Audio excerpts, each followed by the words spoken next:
Price lord, ನಿಮ್ಮೆಲ್ಲರಿಗೂ ವಂದನೆಗಳು. ಮತ್ತು ಈ ಉದಯ ಕಾಲದಲ್ಲಿ ನಿಮ್ಮನ್ನು ನೋಡುವಂತ ಭಾಗ್ಯವನ್ನು ದೇವರು ಕೊಟ್ಟಿದ್ದಾಗಿ ಸ್ತೋತ್ರ ಹೇಳ್ತೇನೆ. ಆರಾಮಿದ್ದೀರಾ? ಚೆನ್ನಾಗಿದ್ದೀರಾ?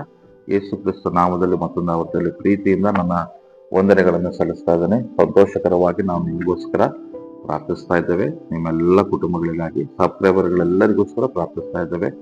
ಭಾರತ ದೇಶಕ್ಕಾಗಿ ಕೂಡ ನಾವು ಪ್ರಾರ್ಥಿಸ್ತಾ ಇದ್ದೇವೆ. ದೇವರು ನಿಮ್ಮನ್ನು ಆಶೀರ್ವಾದಗಳನ್ನು ಮಾಡಲಿ. ಈ ದಿನ ದೇವರ ವಾಕ್ಯ ಸಂದೇಶವನ್ನು ದಾನ ಮಾಡಿಕೊಳ್ಳೋದಕ್ಕಿಂತ ಮುಂಚೆ ಕಳವಳ ಪಡಬೇಡ ಮತ್ತು ಧೈರ್ಯದಿಂದಿರು. ಶೂರನಾಗಿ ಒಬ್ಬ ಸೈನಿಕನಂತೆ ನೀನು ಯುದ್ಧ ಮಾಡೋದಕ್ಕೆ ಯಾವ ರೀತಿಯಲ್ಲಿ ಸೈನಿಕನು ಕಾಯ್ತಾ ಇರ್ತಾನೆ 24 ಗಂಟೆಗಳ ಕಾಲ ಗಡಿ ಭಾಗದಲ್ಲಿ, ಅದೇ ರೀತಿಯಲ್ಲಿ ವಾಕ್ಯ ಅನ್ನುವಂಥ ಖಡ್ಗವನ್ನ ನಿನ್ನ ಬಾಯಲ್ಲಿ ಇಟ್ಟುಕೊಂಡು ಪ್ರಾರ್ಥನೆ ಮಾಡುತ್ತಾ ವಿಶ್ವಾಸದಿಂದ ನೀನು ಇರು ಅಂತೇಳಿ ಯಾವುದೇ ಕಾಲದಲ್ಲಿ ದೇವರು ಹೇಳ್ತಾ ಇದ್ದಾನೆ. ಯಾಕೆ ಭಯಪಡ್ತಾ ಇದೆಯಾ? ಯಾಕೆ ಕಳವಳ ಪಡ್ತಾ ಇದೆಯಾ? ಯಾಕೆ ನಿನ್ನ ಜೀವಿತದಲ್ಲಿ ನನ್ನಿಂದ ಆಗುವುದಿಲ್ಲ ಅಂತೇಳಿ ಅಂದುಕೊಳ್ತಾ ಇದೆ? ನಿನ್ನಿಂದ ಆಗ್ತದೆ. ನಿನ್ನಿಂದ ಎಲ್ಲವೂ ಸಾಧ್ಯವಾಗ್ತದೆ. ನಿನ್ನನ್ನು ದೇವರು ಉಪಯೋಗಿಸಿಕೊಳ್ತಾ ಇದ್ದಾನೆ. ನಿನ್ನನ್ನು ಮುಂದೆ ನಡೆಸುವ ಆತನಾಗಿದ್ದಾನೆ.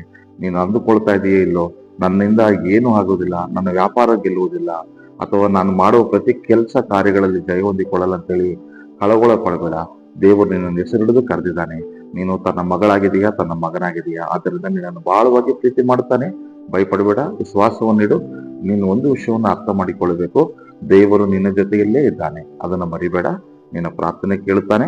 ನಿನಗೆ ಪ್ರತಿಯೊಂದು ವಿಷಯಗಳಲ್ಲಿ ಆತನು ತಂದೆಯಾಗಿ ತಾಯಿಯಾಗಿ ಉತ್ತರ ಕೊಡೋದಕ್ಕೆ ಈ ಉದಯ ಕಾಲದಲ್ಲಿ ಸಿದ್ಧನಾಗಿದ್ದಾನೆ. ಇದನ್ನ ನೀನು ಯಾವುದೇ ಕಾರ್ಯಗಳನ್ನು ಮಾಡಬೇಕಂತೇಳಿ ಅಂದುಕೊಳ್ತಾ ಇದೆಯೋ, ಧೈರ್ಯವಾಗಿ, ಕಳವಳ ಇಲ್ಲದೆ, ಭಯವಿಲ್ಲದೆ ಮುಂದೆ ಸಾಗಬೇಕೆಂಬುದಾಗಿ ಪ್ರೀತಿಯಿಂದ ಬೇಡಿಕೊಳ್ಳುತ್ತೇನೆ. ಧರ್ಮೋಪದೇಶ ಕಾಂಡ 31ನೇ ಅಧ್ಯಾಯ 8ನೇ ವಚನವನ್ನ ನಾವು ಓದಿಕೊಳ್ಳೋಣ. ಧರ್ಮೋಪದೇಶ ಕಾಂಡ 31ನೇ ಅಧ್ಯಾಯ 8ನೇ ವಚನವನ್ನ ಓದಿಕೊಳ್ಳೋಣ. ಯೆಹೋವನು ತಾನೇ ನಿನ್ನ ಮುಂದುಗಡೆ ಹೋಗುವನು, ಆತನೇ ನಿನ್ನ ಸಂಗಡ ಇರುವನು, ನಿನ್ನನ್ನು ಅಪಜಯಕ್ಕೆ ಗುರಿಪಡಿಸುವುದೇ ಇಲ್ಲ, ಕೈ ಬಿಡುವುದೇ ಇಲ್ಲ, ಅಂಜಬೇಡ, ಧೈರ್ಯದಿಂದಿರು ಎಂದು ಹೇಳಿದನು ಅಂತೇಳಿ ದೇವರ ವಾಕ್ಯ ಬರೆಯಲ್ಪಟ್ಟಿದೆ. ಇಲ್ಲಿ ಯೆಹೋಶುವನಿಗೆ ಮೋಶೆಯ ಮೂಲಕ ದೇವರು ನಿನ್ನ ಜೊತೆಯಲ್ಲಿದ್ದಾನೆ, ಧೈರ್ಯವಾಗಿರು ಎಂಬುದಾಗಿ ಮೋಶೆ ಯೆಹೋಶುವನನ್ನ ಬಲಪಡಿಸುವಂತದನ್ನ ನಾವು ನೋಡ್ತಾ ಇದ್ದೇವೆ.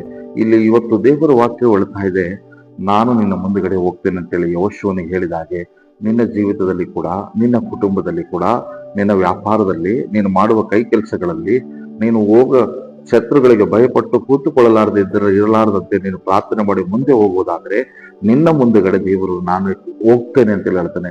ನಿನ್ನ ಮುಂದೆ ದೇವರಿದ್ದಾನೆ. ನಿನ್ನ ಮುಂದೆ ಆತನ ನಡೆಸುವ ಆತನಾಗಿದ್ದಾನೆ. ನಿನ್ನ ಕುಟುಂಬ ನಡೆಸುತ್ತಾನೆ, ನಿನ್ನ ಜೀವಿತವನ್ನು ನಡೆಸುತ್ತಾನೆ, ಎಲ್ಲವುಗಳನ್ನು ಆತನ ನೋಡಿಕೊಳ್ತಾನೆ. ನಾನು ನಿನ್ನ ಮುಂದೆಗಡೆ ಇರ್ತೇನೆ, ಧೈರ್ಯದಿಂದ ನನ್ನ ಹಿಂದೆ ಬಾ, ಧೈರ್ಯದಿಂದ ನನ್ನ ಜೊತೆಯಲ್ಲಿ ಇರು ಅಂತೇಳಿ ಉದಯ ಕಾಲದಲ್ಲಿ ಹೇಳ್ತಾ ಇದ್ದಾನೆ. ಆತ ನಿನ್ನ ಸಂಗಡ ಯಾವಾಗ್ಲೂ ಇರ್ತಾನಂತೆ ಈ ದಿನ. ಮತ್ತು ವಿಶೇಷವಾಗಿ ದೇವರು ವಾಗ್ದಾನ ಕೊಡ್ತಾನೆ, ಅಪಜಯಕ್ಕೆ ಗುರಿಪಡಿಸದೆ ನಿನ್ನನ್ನು ಕೈ ಬಿಡುವುದಿಲ್ಲ, ಅಂಜಬೇಡ, ಧೈರ್ಯದಿಂದಿರುವಂತ ಮತ್ತೆ ದೇವರು ಯೆಹೋಶುವನಿಗೆ ದೇವರು ಮಾತನಾಡಿ ತಿಳಿಸಿದ ಹಾಗೆ ಇವತ್ತು ನಿಮಗೂ ಕೇಳ್ತದಾನೆ. ಅಂಜಬೇಡ, ಧೈರ್ಯ ಕಳ್ಕೊಳ್ಬೇಡ, ಧೈರ್ಯವಾಗಿ ಮುಂದೆ ಸಾಗು. ಎಲ್ಲಾ ಶೋಧನೆಗಳಲ್ಲಿ ದೇವರು ಜಯವನ್ನು ಕೊಡ್ತಾನೆ. ಅಪಜಯಕ್ಕೆ ಗುರಿ ಮಾಡುವುದಿಲ್ಲ. ಬಿದ್ದಿದ್ರೆ ನಿನ್ನನ್ನು ಎಬ್ಬಿಸುವುದಕ್ಕೆ ದೇವರು ಸಿದ್ಧನಾಗಿದ್ದಾನೆ. ನಿನ್ನ ಕಷ್ಟಗಳನ್ನ ಪರಿಹರಿಸ್ತಾನೆ. ನಂಬಿಕೆಯಿಂದ ಪ್ರಾರ್ಥನೆ ಮಾಡು. ಕಳವಳ ಬೇಡ, ಬೇಜಾರಾಗಬೇಡ, ಚಿಂತೆ ಮಾಡಬೇಡ, ದುಃಖ ಪಡಬೇಡ.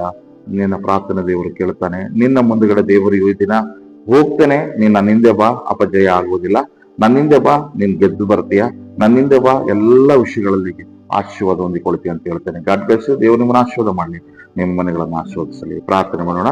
ಪರಿಶುದ್ಧನಾದ ದೇವರೇ, ನಿನಗೆ ಸ್ತೋತ್ರ. ಯಾರೆಲ್ಲ ಪ್ರಾರ್ಥನೆ ಮಾಡ್ತಾ ಇದ್ದಾರೋ ಉದಯ ಕಾಲದಲ್ಲಿ ಕಳವಳದಿಂದ, ಚಿಂತೆಯಿಂದ, ಬಾಧೆಯಿಂದ ಇರೋವರಿಗೆ ದೇವರ ಅದ್ಭುತ ಕಾರ್ಯಗಳನ್ನು ಮಾಡು.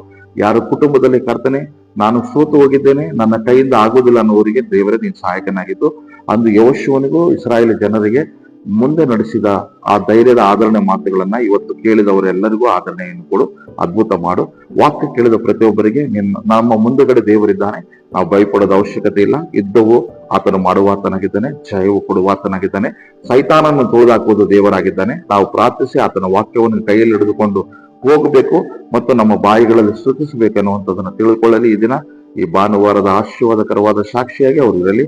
ಅದ್ಭುತ ಕಾರ್ಯಗಳನ್ನು ಮಾಡು. ಯಾರು ಪ್ರಾರ್ಥಿಸ್ತಾ ಇದಾರೋ ಆರೋಗ್ಯ ಕೊಡು, ಯಾರು ಪ್ರಾರ್ಥಿಸ್ತಾ ಇದಾರೋ ಐಶ್ವರ್ಯ ಕೊಡು, ಯಾರು ಪ್ರಾರ್ಥಿಸ್ತಾ ಇದಾರೋ ಅವ್ರಿಗೆ ಬರಬೇಕಾದ ಎಲ್ಲಾ ಕೃಪೆಯನ್ನು ಒದಗಿಸಿಕೊಡು, ಅವ್ರಿಗೆ ಬರಬೇಕಾದಂತಹ ಎಲ್ಲಾ ಸಮಾಧಾನವನ್ನು ಅನುಗ್ರಹಿಸು, ಅವ್ರು ಕೇಳಿದ ಎಲ್ಲಾ ಆಸೆ ಆಕಾಂಕ್ಷೆಗಳು ನೆರವೇರಿಸು ತಂದೆ. Amen, amen. God bless you. ದೇವರು ನಿಮ್ಮನ್ನ ಆಶೀರ್ವಾದ ಮಾಡಲಿ. ಆಮೇನ್.